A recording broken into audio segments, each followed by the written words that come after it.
এসাঁজ খাই উঠাৰ পিছত আৰু দুসাঁজৰ চিন্তা, মানে এসাঁজ খাই উঠিলোতে নেক্সট আৰু কি বনাম, কি খাম, এইবোৰ চিন্তা মানে এনি টাইম লাগিয়ে থাকে আৰু গৃহিণীসকলৰ, নহয়নে?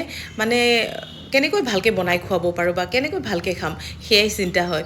ময়ো তাকে আজি ভাবিলোঁ কিনো বনাওঁ, আৰু কিটচেন গাৰ্ডেনলৈ আহিলোঁ, চাওঁ কিনো এয়া টমেটোবোৰো পকি আছিলে, খুব ধুনীয়া হৈছে টমেটোবোৰ।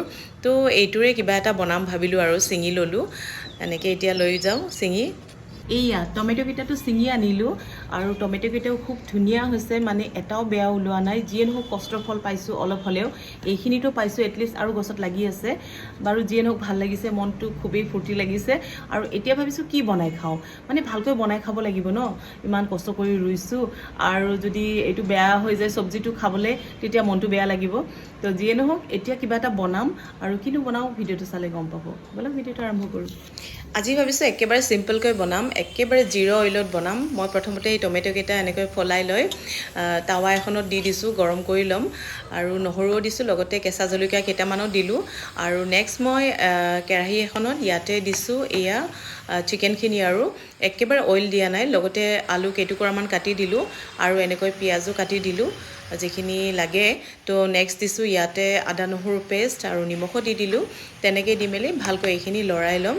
লৰাই মেলি এতিয়া ইয়াতে দিছোঁ জালুকৰ গুড়ি অকণমান। জালুকৰ গুড়িখিনি একচুৱেলি বেছি মিহিকৈ দিয়া নাই, মানে কৰা নাই মিহি, মানে অলপ গোটা গোটা টাইপত থাকিলে ভাল লাগে খাই। তো তেনেকৈ দি মেলি এতিয়া ঢাকনি এখন দি অলপ মানে সিজিবলৈ দিছোঁ। নেক্সট মই এই টমেটোখিনি যে টাৱাত গৰম কৰি লৈছিলোঁ, সেইখিনি বাকলিখিনি এৰুৱাই লৈ খুন্দনা এটাৰ সহায়ত এই টমেটোখিনি ভালকৈ গুড়ি কৰি ল'লোঁ। আৰু এনেও মানে পুৰা টমেটো বা তেনেকুৱা টাইপৰ এইবোৰ ফ্লেভাৰটো খুব সুন্দৰ হয়, নহয়নে? আৰু নেক্সট মই চিকেনত আলু কেইটুকুৰামান দিছিলোঁ। তো এই আলুখিনিও কেইটুকুৰামান মই এই টমেটোৰ সৈতে মিক্স কৰি ল'ম, এনেকৈ পিটিকি ল'ম আৰু। তো এইখিনি এতিয়া ৰেডি হৈ গৈছে, আৰু ইয়াতে দি দিম এতিয়া গৰম পানী অকণমান, আৰু ভালকৈ মিক্স কৰি ল'ম এইখিনি। তো এয়া মিক্স কৰি ল'লোঁ এতিয়া, আৰু এইখিনি হোৱাৰ পিছতে এতিয়া মই এইখিনি দি দিম এতিয়া চিকেনৰ ওপৰত। আৰু আগতে মই চিকেনত পানী দিয়াই নাই, চিকেনৰে নিজৰে পানী ওলাইছে, সেইখিনিৰে মই ফ্ৰাই কৰি আছিলোঁ। এতিয়া অকণমান পানী দি দিম, একেবাৰে ভালকৈ সিজিব লাগিব যিহেতু, আৰু ঢাকনি দি অলপ সময় ৰাখি দিম, বেছি সময় নহয়, জাষ্ট 5 মিনিটমানৰ পিছতে হৈয়ে যাব আৰু। তো এয়া প্ৰায় হৈছেই, এতিয়া আলুখিনিতো সিজিছেই। লগতে লাষ্টত এতিয়া মই বন ধনিয়া পাত কেইটামান দি দিলোঁ।